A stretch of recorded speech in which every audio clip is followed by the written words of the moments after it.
market movers. This is The Pulse with Francine Lacqua.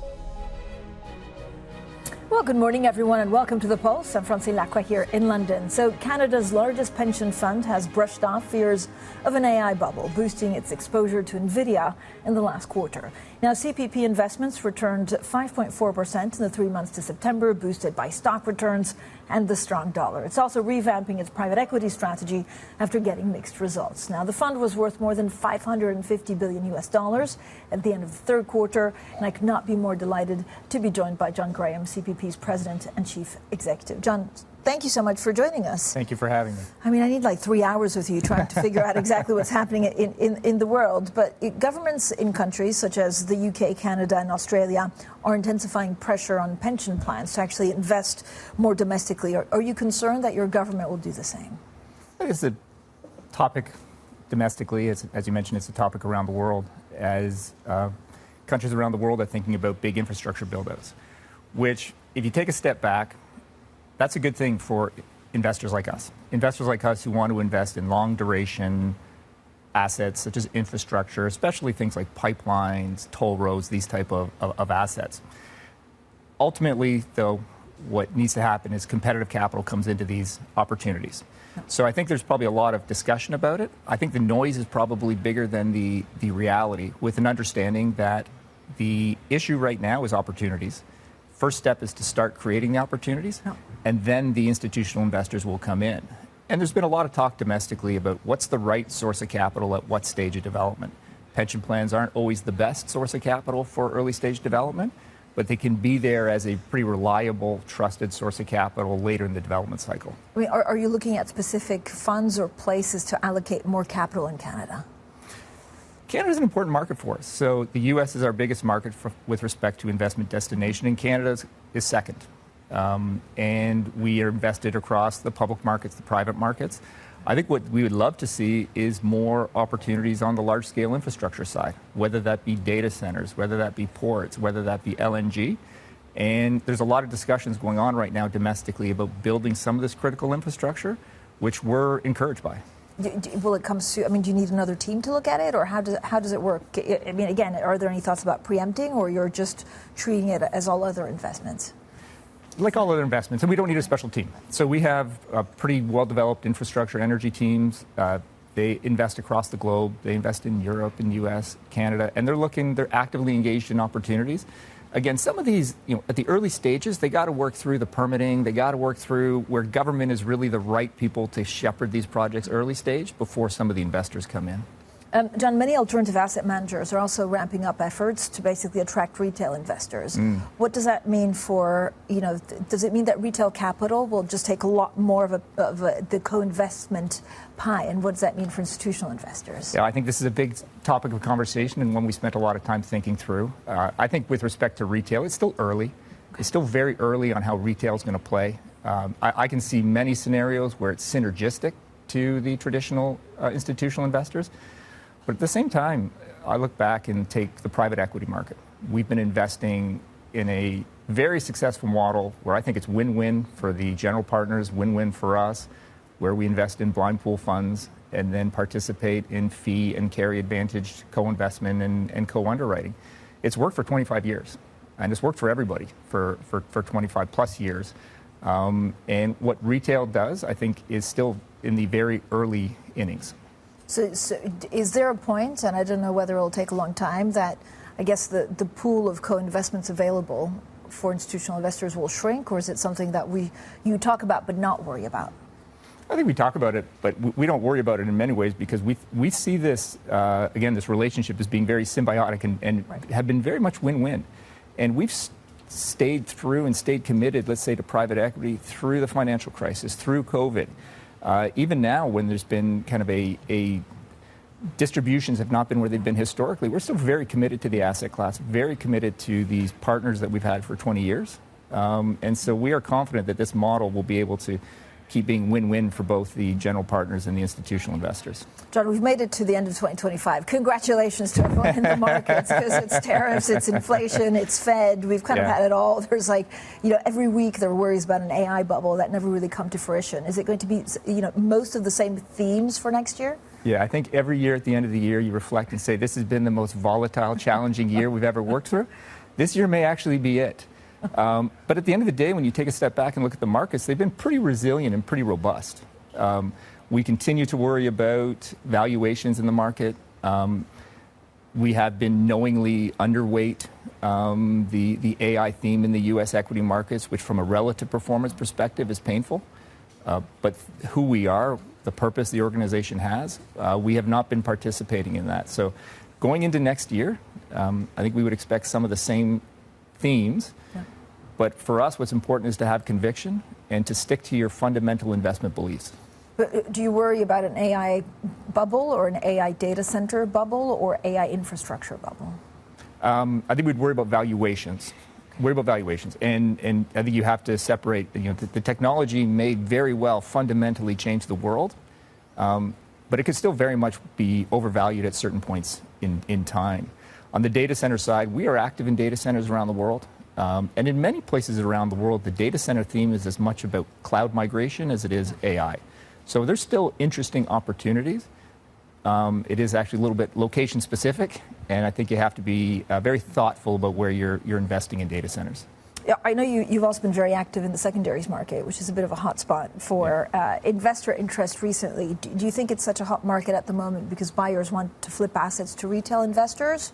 Yeah. Or is there just longer term opportunity? My personal perspective is the secondary market is an important market within private equity and within the private investments markets in general. I think about the stock and the flow, and the stock being the existing portfolio and the flow being the new opportunities. A lot of focus and fixation on the flow and the new deals and the M&A, but we have a $140 billion Canadian PE portfolio, and there's a lot of pressure on the teams to manage that and to portfolio manage it. And I see the secondaries market as a very effective portfolio management tool. So we put a lot of emphasis on the secondaries market, and I'm always encouraging the teams to use the secondary market as a portfolio management tool. Can you talk to me a little bit about hedging U.S. dollar assets, actually? Yeah. Does that continue into 2026? For us, no. And we actually don't hedge U.S. dollar assets. We tend not to hedge that much currency. A view that over the long run, currency doesn't have over the very long run, it's not going to have a big impact. On the short run, it can add a lot of volatility to the portfolio. But we actually largely stay unhedged with the view that hedging costs money, and we don't have an expected return from it. So we wear the short-term volatility and with the view that it'll add long-term value. So U.S. dollar, I know a lot of discussion on U.S. dollar. We still largely have it unhedged in our portfolio. And you have to think about the Canadian-U.S. dollar relationship, which is a little bit different than the euro-U.S. dollar relationship. And that's never I mean, your approach to it has not really shifted. It hasn't shifted historically, and as the plan matures, it's certainly something that we would revisit. But today, we've largely stayed unhedged. What's your take on U.S. assets, full stop, and dollar into 2026? Yeah, so we had at year-end 47% of our investments in the U.S., and we're a big believer in diversification. And diversification is an act of humility. Another way we invest the money is we're always invested. We don't time markets. We don't we don't hoard cash. So we always stay invested. And every time we have a discussion around, do we want to sell geography A? Then the question is, what are you going to buy with it? Right. What are you going to buy? If we want to sell U.S., what do you want to buy? And right now, there's no safe harbor. There's no place that you can go to that you can see as a safe harbor and is without risk. I think you can get yourself kind of worked up almost every geography and region in the world. The U.S. continues to be the deepest, most liquid, most sophisticated capital markets. And I suspect most people will continue to be heavily allocated to the U.S. John, why do you think? I mean, you're right, there's not a natural, I guess, haven. Is it because things are changing too fast, or we're redrawing our economies, or what does it mean for markets longer term? I think there's a lot of reasons. Some of it might be geopolitical. I think historically people were able to invest globally, invest around the world, with only a secondary consideration for political risk, a secondary consideration for geopolitical risk. Over the past 5 years, that's changed. And people need to think long and hard about how they invest in different countries in the world and how these regimes are changing. John, you've also been outspoken against the use of PIK interest in the past. Where are we on that now? With respect to PIK interest? Yeah. Yeah, I think within the private credit markets, I know, again, another hot topic on people thinking about that. We're hitting the hot topics this December, getting ready for 2026. Getting ready for next year. PIK interest is, I used to run the global credit business. Yeah. And PIK was something we certainly had in the portfolio, and there's certainly times it makes sense, and certainly times it doesn't make sense, and certainly times where you would prefer to get cash interest. I think maybe just to comment on the credit markets in general, because I know it's been a hot topic. I think we continue to be actually reasonably constructive on the private credit markets. We think they play an important role. We think they actually help almost stabilize the broader credit markets. But the U.S. markets are pretty fairly valued. And if I look at our team and what they're doing, much more active in Asia and much more active in Europe than North America right now, where there's a lot of money in North America. Retail money has certainly come into the credit space, and we're seeing spreads pricing pretty tight. John, thank you. We've hit all the hot topics. We've done it in like 12 minutes. John Graham, President and Chief Executive of CPP Investments. Coming up, the Fed expected to cut again in its final decision of the year. We'll discuss what the central bank might say in its new economic forecasts. That's next, and this is Bloomberg.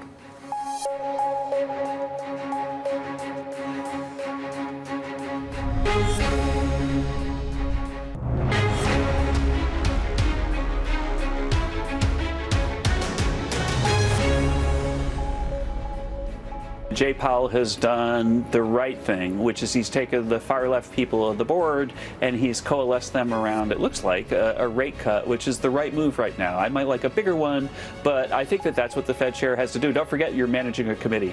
And so getting rates down right now, it's a good thing. There's a lot more room to go.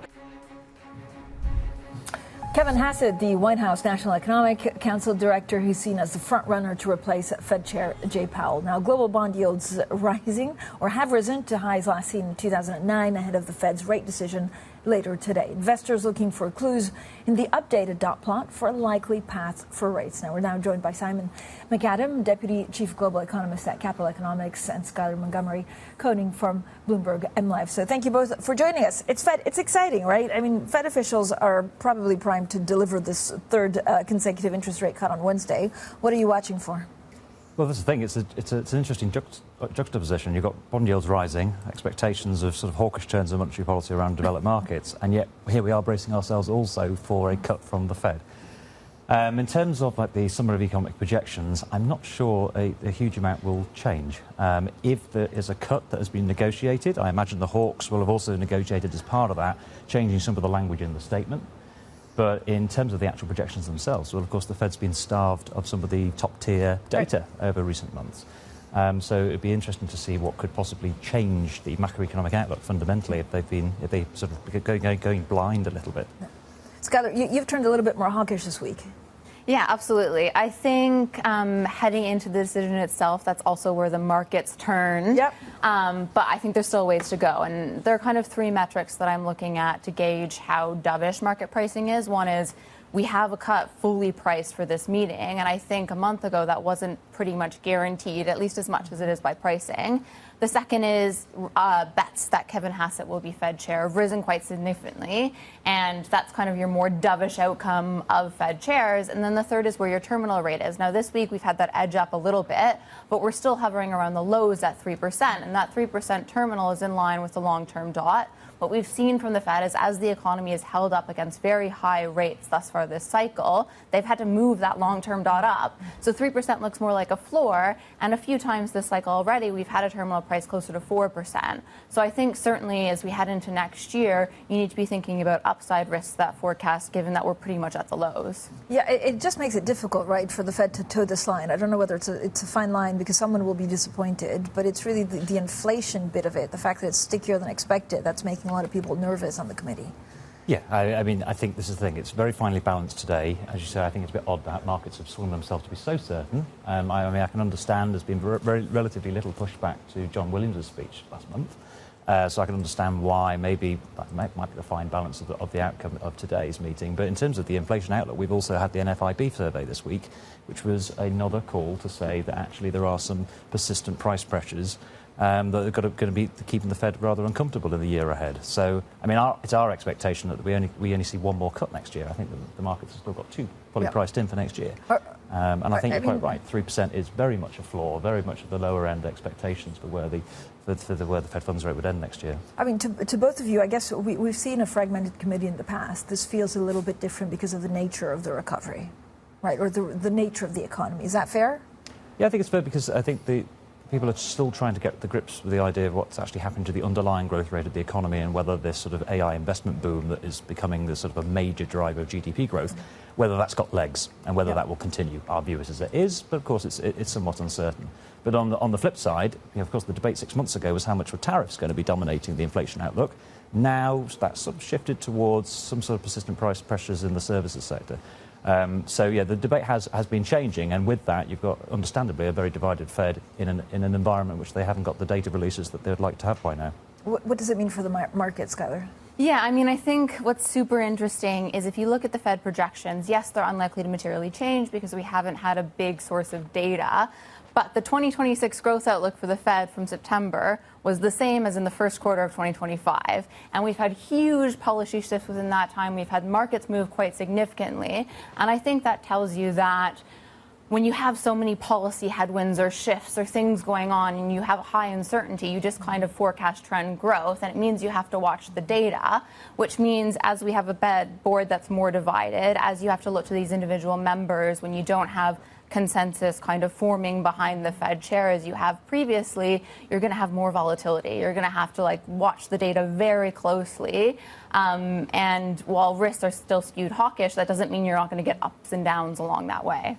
Skylar, what do you think happened? I mean, when we do actually have the appointment of the new Fed chair, if it is Kevin Hassett, as widely expected, does that move the markets, or is it already priced in that he will just be much more dovish? I think you get an initial reaction, but it's probably more of a sell the fact event. I think you also have to put it in the context of where were earlier this year, as in we were talking about Fed chairs that would have been very problematic just from a credibility standpoint. There is some economic backing and some reasonableness behind Kevin Hassett, even if it is skewed dovishly a little bit. So we've moved quite a long way from that.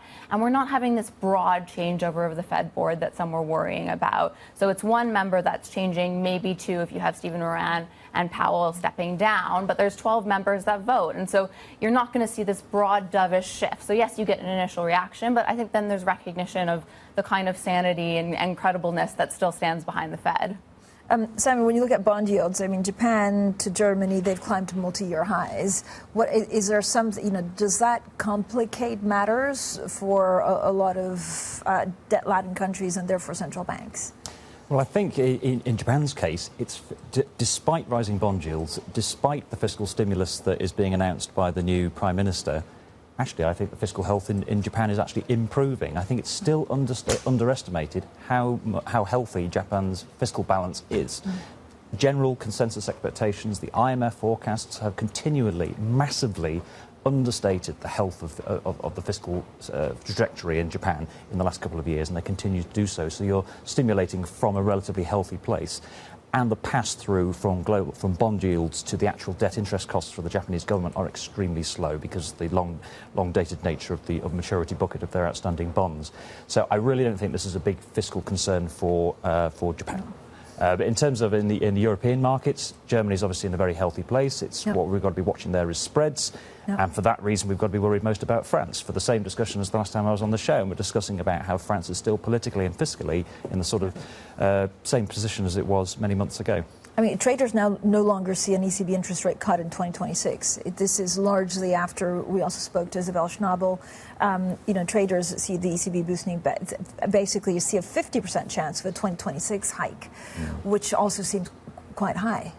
I think markets have got the wrong direction. I understand what this is partly a response and reaction to what Isabel Schnabel has said. I think we've just recently had Villeroy de Galhal come out and say the opposite. I think what we've got to look at is the fundamentals. Yes, in the very near term, I don't think there's any reason for the ECB to fundamentally change its position, that rates are in a good place. But I think going into next year, I think German stimulus is going to disappoint, underlying growth is weak, And of course, I think on the inflation side of things, we're also going to get undershoots that people aren't appreciating.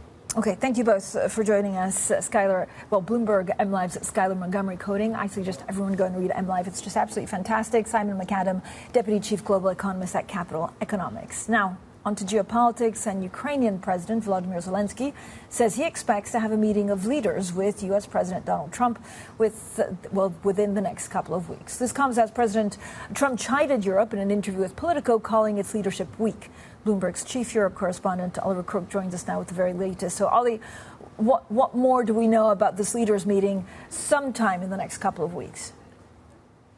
Yeah, I think that for the Europeans and the Ukrainians, really the priority here is to get back inside the room with President Donald Trump. We know that Donald Trump is susceptible to persuasion from the people that he speaks to, and he hasn't really been in the room with European leaders in quite some time. And as a consequence, potentially, you've heard him speaking on many of the same talking points, many echoing some of the views of the Russian position on the conflict in Ukraine. We heard him speaking in that interview with Politico yesterday, basically saying that in his view, and this is really echoing what the Russian propaganda is, that it's just a matter of time before basically the Russians win the war, and saying that basically the only determining factor in this war is going to be size, and Russia is much bigger. There are, of course, countless examples in the past of military mismatches, potentially the biggest in modern history between Vietnam and the United States, and we know how that ended, where you have examples of the contrary of that, but that is not Trump's position as it stands. So what we understand now is that President Zelensky would like to get back in the room to Donald Trump to get the opportunity to make his case, but another olive branch that Zelensky put forward yesterday, saying that basically, and this is echoing some of the Russian talking points and something we've heard from Trump from time to time, that there hasn't been an election in Ukraine in quite some time. And Zelensky said, listen, if you can guarantee security for Ukraine, get security guarantees from the Europeans and the Americans, we are willing to hold an election in the next 60 to 90 days. So potentially an olive branch there from the president of Ukraine, putting his own office up for sale in these negotiations to try to get those security guarantees from the United States. Ollie, how's the relationship between Europe and the U.S. right now after some of the strained messages over the last week and a half? Yeah, Francine, it's hard to get into kind of all the details of it with the sort of national security architecture that was put out by the United States on Friday. Suffice it to say, there are some legitimate critiques of Europe within that from the Trump administration. I think that many will agree that Europe talks too much, does not act enough. That being said, I think saying that basically Western civilization and European civilization is on the sort of point of total collapse and decay is not something that the Europeans would agree with, but it sort of puts them in a very difficult position when they're trying to deal with the Trump administration, not just because of the sort of economic problems they're trying to solve, but with an administration in the United States that's actively trying to promote nationalism and undermine the European Union. Ollie, thanks so much. Oliver Crook there with the very latest on Europe and Ukraine. Coming up, Bloomberg learns that SpaceX is moving ahead with plans for the biggest IPO of all time. More on that scoop later in the program, and this is Bloomberg. We have liftoff.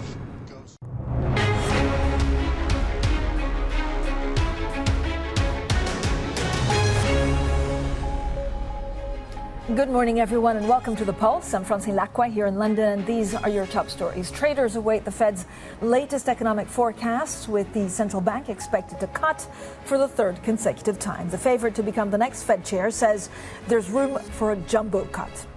Ukraine's president says he expects a meeting of leaders with the U.S. president as soon as next week. It comes after Donald Trump chastised European leaders for failing to end the war. And Bloomberg learns that SpaceX is pursuing an IPO as early as next year, seeking to raise $30 billion in what would be the biggest listing of all time. Now, the chief executive of HSBC says structural changes need to be made from the top down when he began his radical restructuring of the bank 15 months ago. Georges El-Hedri says not enough executives were fully accountable for the performance of their businesses. Well, he's been speaking with me for the upcoming Leaders with Francine Lacqua podcast series. I was definitely ruthless about killing the complexity and the drag in the bank. And I had all my colleagues who wanted to achieve the same. And, we set out to do it. The most difficult part is when you have to separate with some of your colleagues. I think we've been very thoughtful. We've been very considerate. We've done it, hopefully, the right way and the most respectful way. for the benefit ultimately of the firm and its customers. And everybody, that's a guiding principle, is what do the customers want?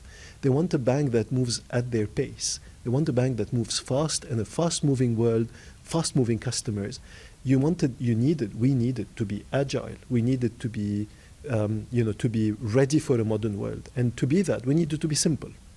And therefore, kind of everything then drives what decisions you take from that mission statement. The importance for us is to be disciplined about what we want to do, is to be able to do it at pace, but to do it safely. And it's always balancing how we do it safely, yet moving at pace and with discipline to deliver what we set out to do. How did the bank become so complex? And again, this is something that actually most organizations have to face as they grow. I guess there's various factions, or a lot of companies actually could just become much more simple and simplified. What did you see? Look, I think, kind of back to my engineering days, entropy is a feature. Entropy tends to increase, which means complexity, if you do nothing about it, tends to increase rather than decrease. So things don't become complex by design. They end up becoming complex by lack of focus. So bringing the focus at the simplification will allow you to start dealing with it.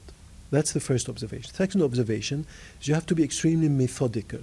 Again, I'm using a lot of my kind of first principle engineering days, is like you transfer them and go first principles. What has created the complexity? How can it be addressed? Methodically, try to identify ways to be simple.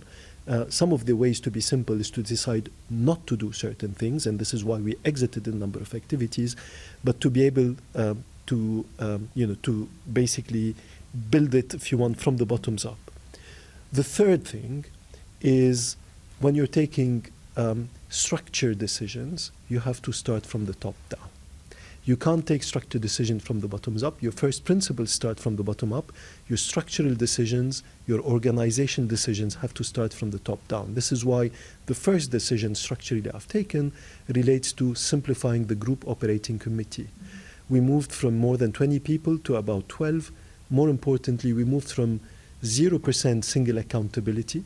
Everything had dual or multiple accountability to now about 60% of our revenue is generated under single accountability.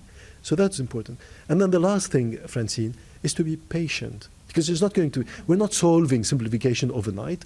It's going to be a journey, and we have to be relentless at that journey, quarter after quarter, month after month, until we get the desired outcomes. And that journey is still on, like we're not there yet. And you can catch more of our exclusive conversation with the chief executive of HSBC when the new Leaders with Francine Lacqua podcast launches next year. Now, the Fed is widely expected to make its third consecutive cut this evening. Asian stocks were mixed as investors are awaiting clues about the central bank's policy path and its final interest rate decision of the year. Now, joining us now is Alessia Berardi, head of emerging macro strategy at the Amundi Investment Institute. Alessia, thank you so much for joining us. I mean, it seems that everything that the Fed does, of course, will have an implication worldwide, but emerging markets overall, oversimplifying things, are just in a better place than they were 2 years ago. Is that a fair starting point? Yes, I think this is very fair. Emerging markets have been increasing their credibility premium, let's say. During the last couple of cycles, so on the hiking cycle and then on the easing cycle, emerging market central banks have been acting quite promptly. So central banks start to hike when the Fed was telling that inflation was a temporary phenomenon.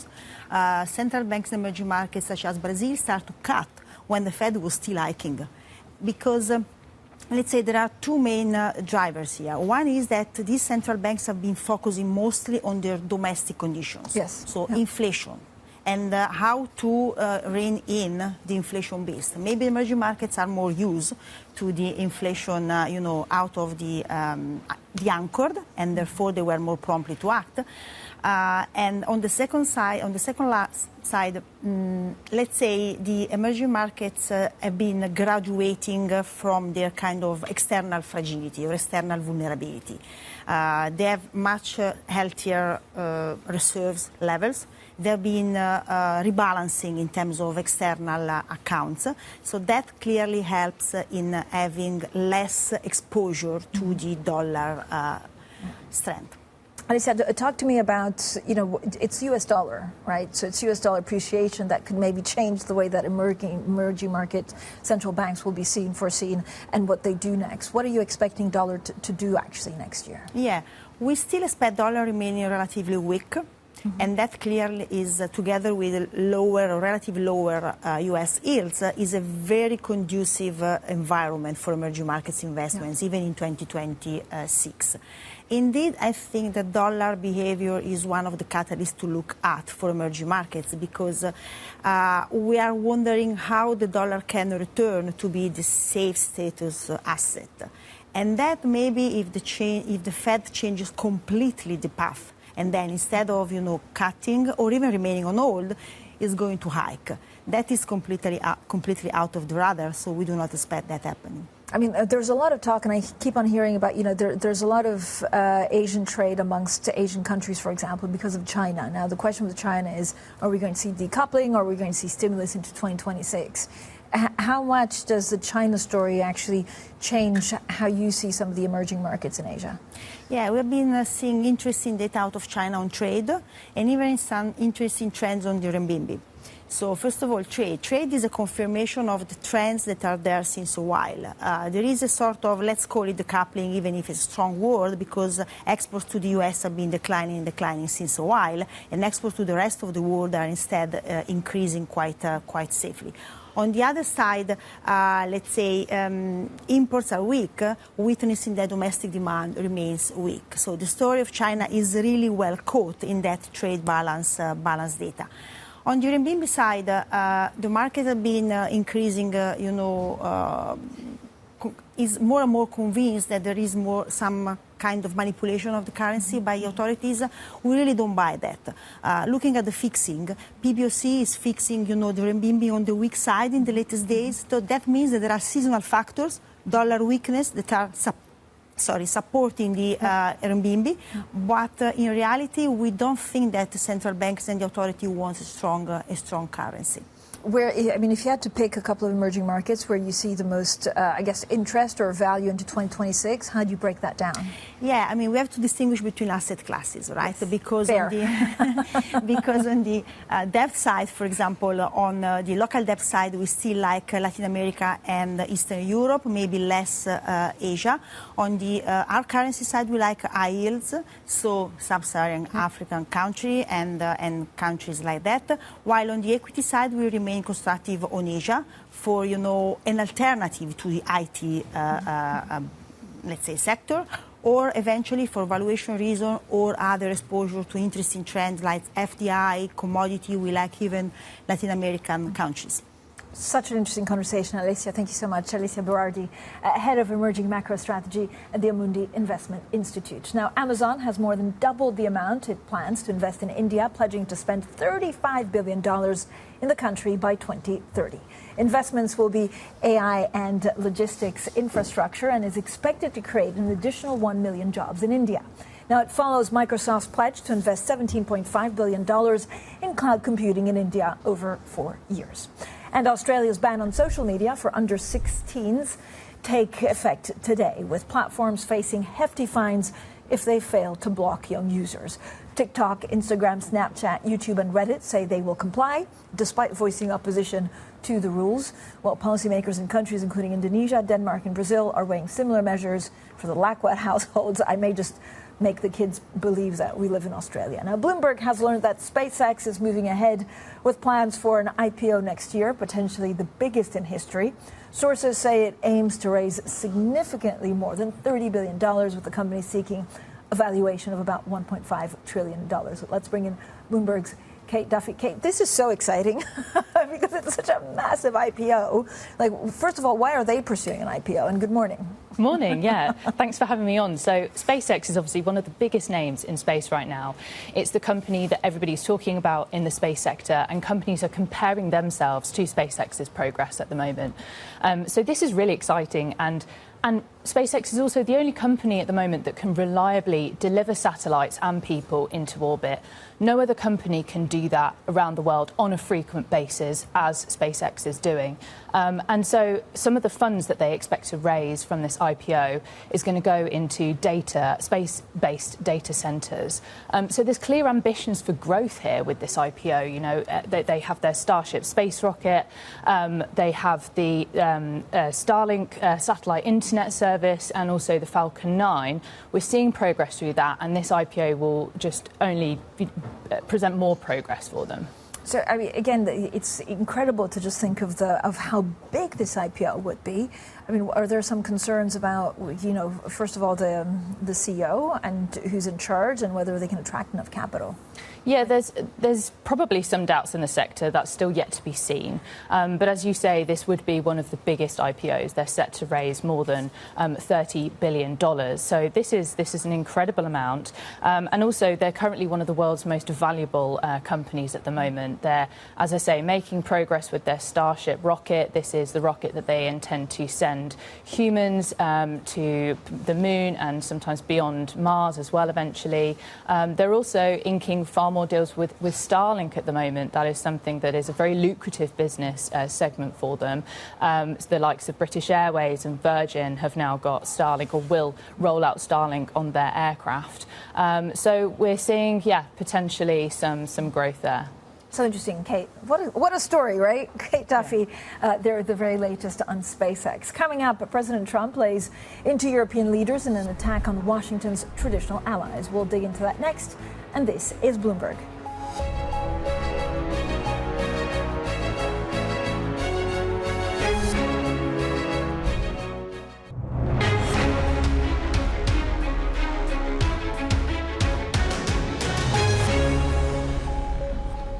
Well, the chief executive of HSBC says he's ramping up the integration of generative AI into the lender's operations. In an exclusive conversation with me for the new Leaders with Francine Lacqua podcast series, Georges El-Hederi talked about the technology's impact on productivity. We now rolled to 170,000 of our colleagues internal productivity tools that can materially improve their capabilities of reading documents, reading emails, writing documents, emails, querying, challenging, the dream process. 170,000 of our employees. I mean, soon all the way to the 200,000+ employees. But for the moment, that's in the rollout phase. We've already reached 170,000. Of course, I will be monitoring usage. I'll be monitoring super usage. Those will be the most, kind of influencing among their colleagues to drive the utilization. But utilization is not optional, because that's how people remain very relevant in the future workforce 5 years down the road. But we're using Gen AI in wealth, we're using Gen AI in markets, we're using Gen AI in contact centers, we're using Gen AI, of course, in technology. Now 30,000 of our technologists, engineers, are enabled with Gen AI. The speed at which we're able to patch for, say, code weaknesses or kind of vulnerabilities is 10 times faster already now with coding assistance than it was the case last year. 10 times. And we're not talking in 12 months. In 12 months. We're not talking some productivity in 5 years. We're talking productivity already here. We're already 10 times faster at identifying and patching some of these vulnerabilities in our code.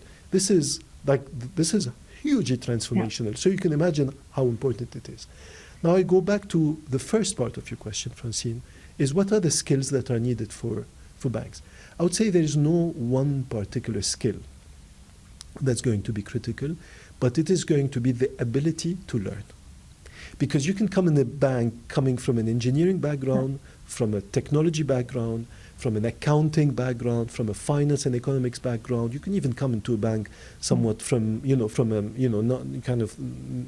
different field than directly related to banking.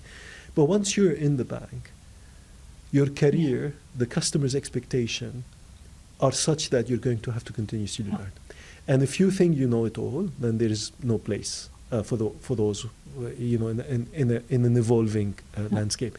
It's very important to continuously be ready to learn and put in the hours and the effort to learn something new, a new skill, an additional skill.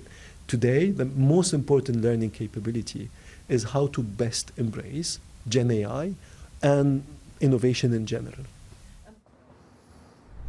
And you can catch more of our exclusive conversation with the chief executive of HSBC when the new Leaders with Francine Lacqua podcast launches next year. Now, U.S. Senator Elizabeth Warren is asking the chairman of UBS, Colm Kelleher, for details of any discussions he may have had with the Treasury Secretary Scott Bessent over a potential relocation of the bank to the U.S. Now, Warren has asked for a summary of interactions with Bessent and other officials on the topic, including if he'd been offered incentives to relocate the bank. Now, President Trump is seeking to alleviate voter concerns on the economy, saying he believes people are starting to learn the benefits of his tariff scheme. Across the Atlantic, he's escalated tensions, taking aim at Europe and calling its leadership weak. So to discuss all of this, we're joined by Katie Gaddini, Associate Professor of Sociology at University College London, and with us here in the studio, Stephanie Baker, Bloomberg Senior Writer and author of Punishing Putin. So thank you both for joining us. Stephanie, I mean, it's quite shocking. We knew this when we heard J.D. Vance at Munich Security Conference, that actually they were kind of beating up on European leaders. But it was shocking last week to have this paper from the White House questioning then this interview of Donald Trump to Politico. Like, where is Europe right now in relation to the U.S.? Right. We had it codified, so to speak, in the national security strategy, which came as a surprise. And then Trump doubled down on it in his interview with Politico. It is taking relations with Europe to a new low, I would say. The security strategy talks about the risk of civilizational erasure because of migration and low birth rates. And Trump doubled down on that, saying that European leaders were weak and that they were blocking efforts to obtain a peace deal in Ukraine. And we saw European leaders this week meet with Zelensky, trying to work out a compromise with the U.S. But I think that the real challenge here is that Europe does need to step up. And no peace deal in Ukraine can be enforced without Europe at the table. And they do have leverage. Specifically, they have about $200 billion worth of frozen Russian assets that were mentioned in the first initial 28-point peace plan that was leaked. And I think that's a key issue in the negotiations as to what happens to that. And you now see European leaders trying to figure out ways to indefinitely freeze that pot of money. And that is their leverage. Katie, where do you see actually the Trump administration at? First of all, what do you see in the polls? And does that influence domestic politics for Donald Trump and also what he's trying to do on foreign policy and with Europe? Yeah, so right now Trump is looking ahead to the midterms, which will take place next November. There's been fractures within the MAGA coalition in the United States. He's polling really low on approval ratings. And one of the major reasons his voters voted for him was to pull out of foreign wars and end U.S. support for international wars. So there's an immense pressure on him to show that he is putting America first, which is a big reason why he was elected, and to try to boost that approval rating ahead of the midterms. So what do you think, Katie, each party, both the Democrats and Republicans, need to do in the midterms to give themselves a good chance of winning voters? Yeah, so I'll start with the Republican side. They really need to focus on the economy, or to show that they're focused on the economy. In my research with Trump supporters, that was the #1 reason they were voting for Trump, is because they believed he would make a very strong economy, and that was a top concern for them. And that's a major reason that a lot of them are disgruntled with Trump right now. They don't feel the economy is any better than it was when they voted for him. So there will need to be a strong, at least, display of focus and care and concern for that issue within the next year on the Republican side, as well as the set of priorities showing that Trump is putting America first. The Republicans are putting America first. On the Democratic side, you know, the party is really fractured right now. Still has not been able to come together and set in any sort of cohesive agenda following the dramatic loss in the 2024 election. There is still infighting between a more centrist establishment, kind of old school part of the party, and a younger, progressive, faction of the party represented by figures such as Zoran Mamdani, and there needs to be some sort of cohesiveness, some sort of way to bring these differing strands into cohesiveness in advance of the midterms. Yeah, and Stephanie, how does that impact actually what he's trying to do abroad? Because he doesn't maybe want to be as involved, but it feels like he's also involved in absolutely everything across the world. Yeah, I mean, he promised to bring down prices when he was campaigning, but instead his presidency has been consumed by foreign affairs and the Middle East conflict and, the end to the war in Gaza, his efforts to end the war in Ukraine.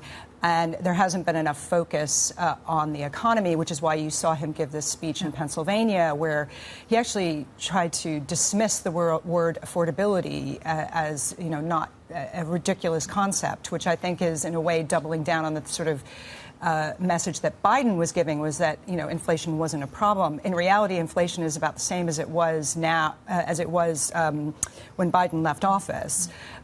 So I think his advisors were trying to get him to focus on the economy, and he kept wandering off script, talking about immigration, all these other things. And so I think the ability for him to focus on the economy is, really key here. And the central issue facing the Republicans is whether or not to extend these affordable care subsidies, which is going to be a huge hit to particularly Republican voters going into the midterms. But the Republicans have not been able to come up with an alternative plan, and they just backtracked on their announcement, saying that they were planning to do that, and they've just backtracked. They're not going ahead with any concrete proposal. It's a kind of framework. And Katie, I mean, given Stephanie's good points, who's the group that's most behind Donald Trump right now, and who, from his MAGA faction, is actually trying, maybe breaking away because of concerns around affordability? So I'm seeing that a lot of the religious voters, the Christian voters who would probably line up really closely with Christian nationalist beliefs, are still standing behind Trump, and not so much because who he is, but because of what he signifies as a litmus test for a style of politics that is aggressive, that is nativist, and that is emblematic of MAGA. I think some of the breakaways are happening perhaps with voters that aren't as closely aligned to religious nationalism, but are very closely aligned with the America First agenda. But we're also seeing factions, within both of those groups when it comes to views on the Epstein files, when it comes to the prosecution of the killer of Charlie Kirk. So there's a lot of smaller splinters that are showing up right now, and it remains to be seen kind of how big they will grow and across what lines they will really divide. Yeah. Thank you both for joining us for a very important conversation. Bloomberg Stephanie Baker and Katie Gaddini, Associate Professor at University College London. Now stick with Bloomberg for comprehensive coverage of the Fed's rate decision. Our special program begins at 6:30 p.m. UK time. It's Fed Day, everyone, so happy Fed Day. Up next, a Bloomberg Brief. They'll have a full roundup of what markets are doing. Then we have a couple of good stories also from corporates. This is Bloomberg.